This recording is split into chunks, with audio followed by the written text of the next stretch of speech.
with this channel. So far, so good. Yeah. What can I do more of? Let's keep freestyle. Okay. Hold on, I gotta burp. Okay, I'm good.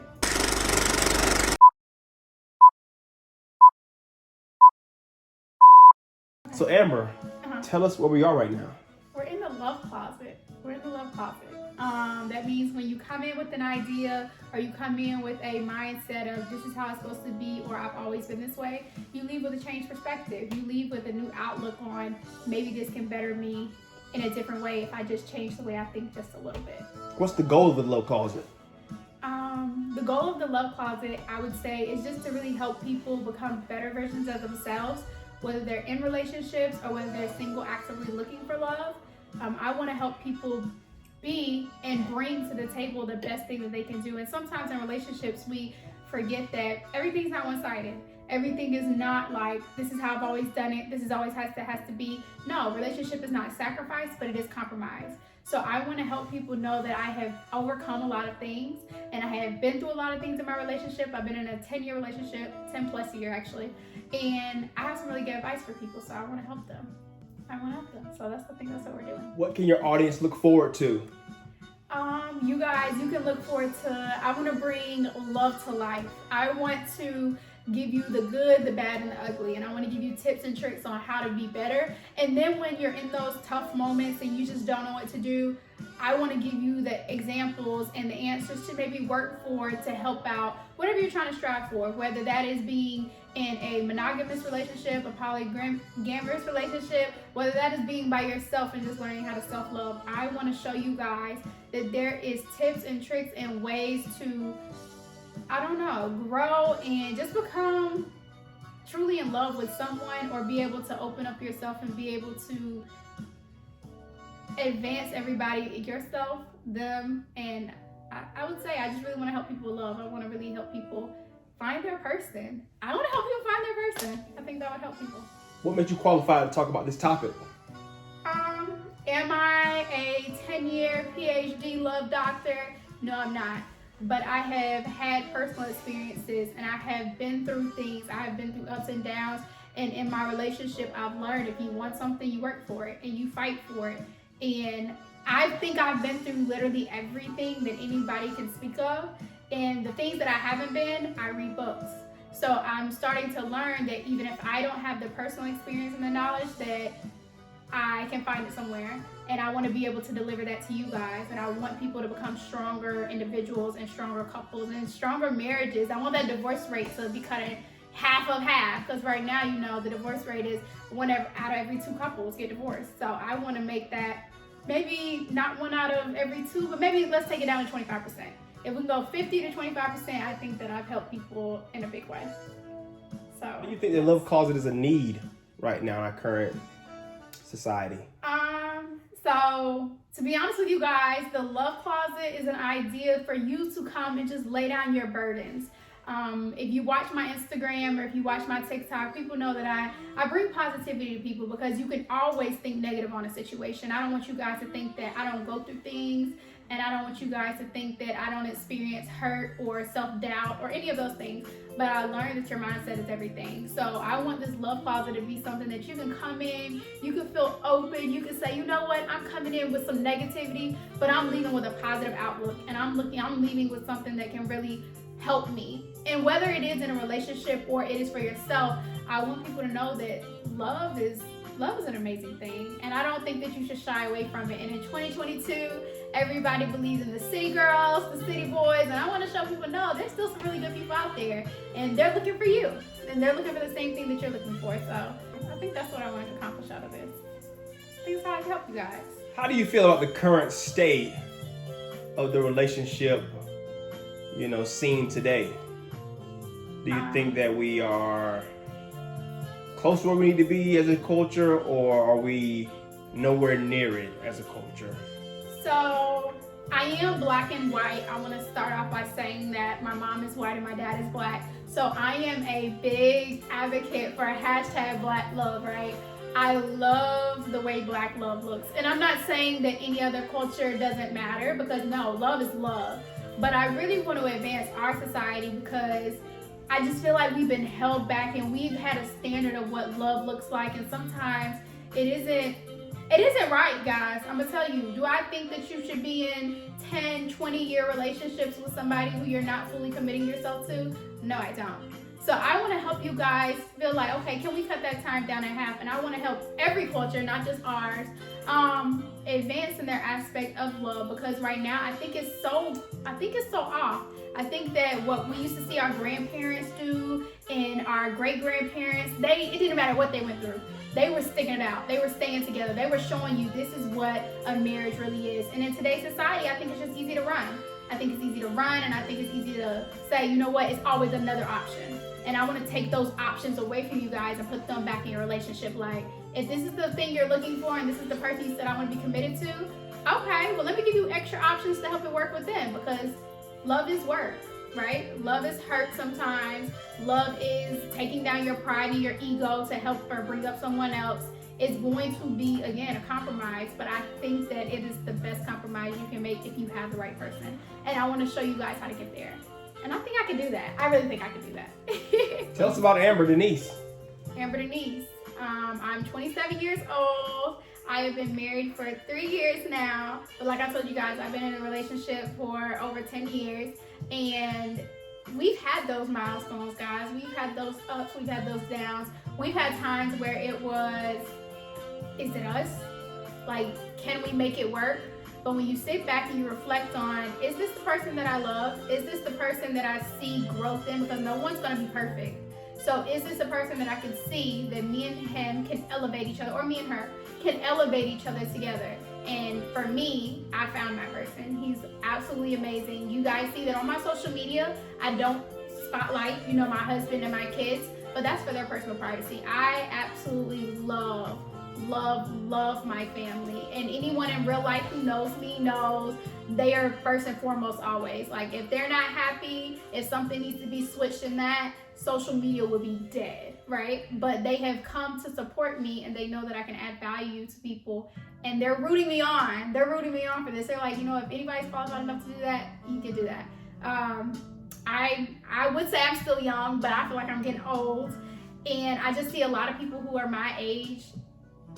They don't have what I have, and I don't want to be like cocky or nothing, but I have a really good life. I have a really good spouse, and I'm still growing every day in myself. But Amber Denise is just a growing progress. She loves God. She loves her family. She wants to be successful, and we're going to find out a way to do that. I don't know how we're going to hit that mark of where we can help and who we can help, but we are definitely going to get there.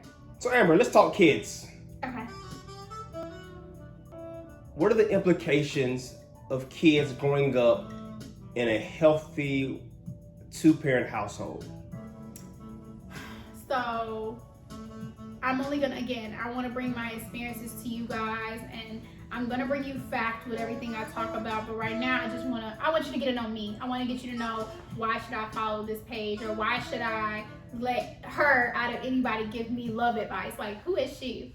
I grew up in a single mother household. My dad, not saying he wasn't there, because that would be incorrect. My dad worked very hard to provide, but they weren't together. He had another family, and it was me and my mom and my sister. And I think that I grew up very strong, and I'm very excited about like where I ended up at. But I will say that it did affect me a little bit. It did affect me not having a parent in a household, and seeing other people maybe with things that I didn't have, and being, I don't like to use the word envious, but a little envious of, my other siblings had a two-parent household and I didn't. And I always wonder kind of like what that would be like. And seeing my kids are amazing. Like, their dad walks out the house without us is like the end of the world, right? And the same with me. Like, if mom is going and they're not going, it's like, what are we doing? We're a family. And I watched how much the people around us, all of our friends are married, by the way, they're all married with kids, and all of them are in two-parent households, and their kids are advanced, their kids feel loved, their kids don't act out as much, and I really believe that's because they had two people in a household. Now, I'm not saying that one parent can't raise a kid properly. I'm not saying that, because my mom did it, but I will say I do believe that it affects someone when you don't have two parents in the household. think about two people. Two people are depending on one person all the time. How do you expect that person to give two people 100%? Can you? So that's kind of what I think about when I think about kids. Like, can one person raise multiple kids alone? It's a full-time job. I have two of them, and I literally tell my husband all the time, if you weren't here, I don't know what I would do. Like, I just don't know what I would do. So I think that it's beneficial in current day to have that strong foundation. And when you see parents get divorced, kids talk about that. I watch dating shows all the time, and I watch other shows where people are just speaking about their experiences, and divorce is one of the main things that really mess kids up. They see such a structure, and when you take that structure away, you see the change and you see the shift in how they were and where they become, just because that really affects people. And I don't think we think about that when we make our decisions on whether I'm going to raise this person alone or whether I'm going to go find someone new that isn't their dad or mom. It affects them. So try to stay together if you can stay together. Like, I do that. Let's talk social media and relationships. Whew. And how do you feel social media currently plays a role in the uplifting of relationships or the tearing down of relationships?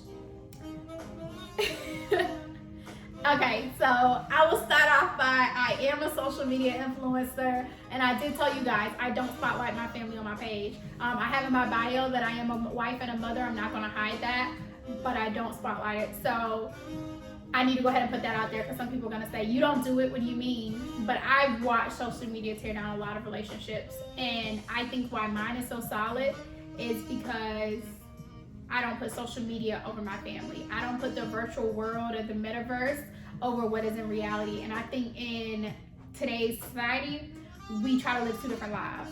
So I think that social media is a life, and then reality is a life. But you can't really separate those two. So what I mean is, you have to have a healthy foundation in your household. You have to have the support in your household. And sometimes people are so invested in social media and the followers, and I want to be this and I want to be that they don't see, you know, what the other person that's not on that social media or doesn't have that presence feels like. My husband knows one thing for certain, two things for sure. Social media will take a backseat to him any day. If he told me to delete my page today and I have 100K followers almost, it would be gone.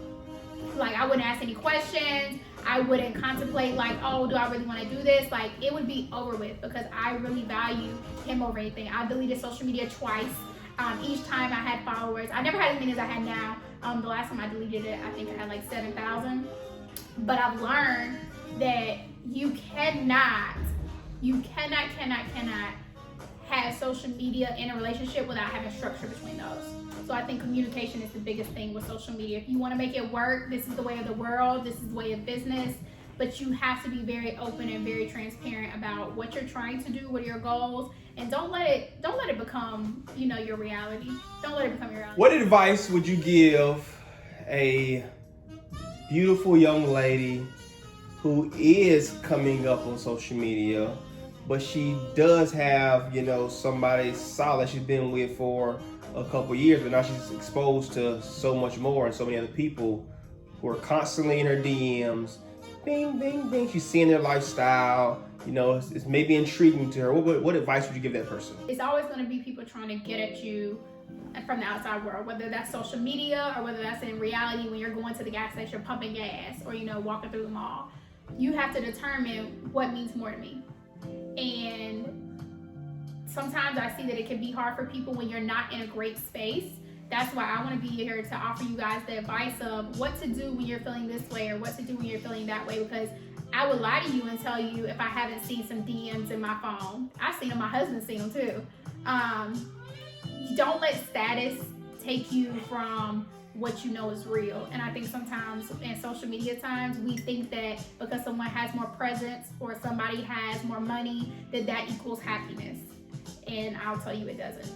It doesn't. So just be happy and kind of thankful for what you got. And if you don't feel like you're in the right situation, I'm not telling you to stay, but don't waste their time either. You need to go ahead and get out of there and keep going. And maybe you do find your person on social media, right? But don't do it at the expense of someone else's heart, or, you know, don't do that. I think that's what I would tell them. What advice would you give someone who's been on the love journey for a while now and still can't seem to get it right, or still haven't found their person? Everything takes time, and I know that it sounds cliche again, again, but I do believe that everyone has someone out there for them. Actually, in my belief, people may argue, I believe that you have more than one person out there for you. Think about when people pass away and stuff. Most times people find love again. So I want you guys to know that love is a process and is a journey, but I don't want you guys to give up. And I really believe in going after what you want. So it doesn't matter gender, females, if you see somebody you want, be aggressive, be assertive. Let them know, like, hey, listen, I got my interest on you. And men, same way. Don't let the moment pass where, you sitting there like, oh, maybe I can't get her, or maybe this is not the moment. No. You may not get that moment again. Shoot your shot, baby. Make sure you get out there. Just be yourself. And I promise you, if the person's supposed to be for you, they will be. I met my man, and the first time I met my man, side note, I knew he was my husband. I met him, and I was in his cousin's car, and she went to pick him up for a haircut. He didn't know anything about me, had never seen me. And at this point, I ain't gonna lie, I was in the car looking a little raggedy. I was in my glow up days. And he didn't say anything to me, didn't look my way or nothing. Did literally not one word. He got out of the car, and as soon as we pulled off, I was like, I'm gonna marry that man. And everybody thought I was crazy, y'all. They thought I was super crazy. And I was like, no, I'm gonna marry that man. They're like, no, you're not. Fast forward a few years later, he actually decided to try to talk to me. He seen me in a mall somewhere, started talking to me, and from there, that was mine. And I'll tell you, if you get something and things aren't going the way you planned, or when you're dating, please don't let certain mistakes or things that people are growing through turn you off from them. I do believe that you deserve the best, but everything is a process, and I do believe for fighting what you want. So if you feel like you may be in a little competition at the time, or you may not be solidified, baby, take your space, take your place, because that's what I did, and I got a ring. So I think that works out perfectly. Just don't be scared to go after what you want. I will tell you that. Tell the people, what's the motto for the Love Closet? The Love Closet, and the motto is, you come in, experience one thing, and you leave with a changed perspective. So think of, when you go in your closet, you're looking for a new wardrobe, right? You're looking in there to put on something to wear. You're looking for something to make you look different. I want you to know that that's the same thing with the Love Closet. I want you to come in looking and feeling one way, only having one outlook or one take on, whatever the situation may be, and you leaving with a completely changed mindset. And I really believe that I can deliver you guys some really great content and some really great advice to help you grow, excel, and ultimately find love, true love. So that's what I want to do. Have you ever made love in the closet? No. No, I haven't made love in a closet, but now that that's a question, I might have to do that. So maybe we make that. We Christian our closet. Maybe, baby. Give the people some closing words. I think that's it. Closing words. I want you guys to know that everyone, no matter your lifestyle, what you've been through, your life journey, anything, you deserve to be loved. And no matter what that looks like, whether you are straight, whether you're a part of the LGBT community, whether you are a part of, the open relationships, whatever that may be, love does not look one way. And that's kind of what I want to show here, that there are multiple ways to be loved, and you feel and you fit what works for you. It might not look pretty for everybody else. It may not be accepted by everybody else, but it's your love journey. And I'm here to walk you through it. I'm here to be along with you, and I want to see you guys succeed. So I think that is it for the Love Closet today. I really wanted to just introduce myself, tell you guys what I had going on, and I cannot wait to be able to experience this with you guys and share love tips and tricks, and even some love. I got a little sauce, but I ain't gonna drip it off for y'all right now because I like to keep surprises. I'm a surprise person. So I want you guys, if you don't already, make sure you go follow my Instagram at _Amber Denise. Make sure you follow my TikTok at _Amber Denise, and my Twitter, The Real Amber Denise. So I will drop all those links below. And until then, if you like this video, please give it some thumbs up. Please subscribe, do all that good stuff. And I will be every Sunday at 6 o'clock. I'll be dropping a new video for you guys. It's going to be very fun. We're going to go on a journey. This will not be a quick process, but it will be an amazing one. So y'all stay tuned to me. Y'all keep coming back, and yeah, let's find our love. Bye, guys. If you enjoyed this video, please like, comment, subscribe, and we'll be back soon.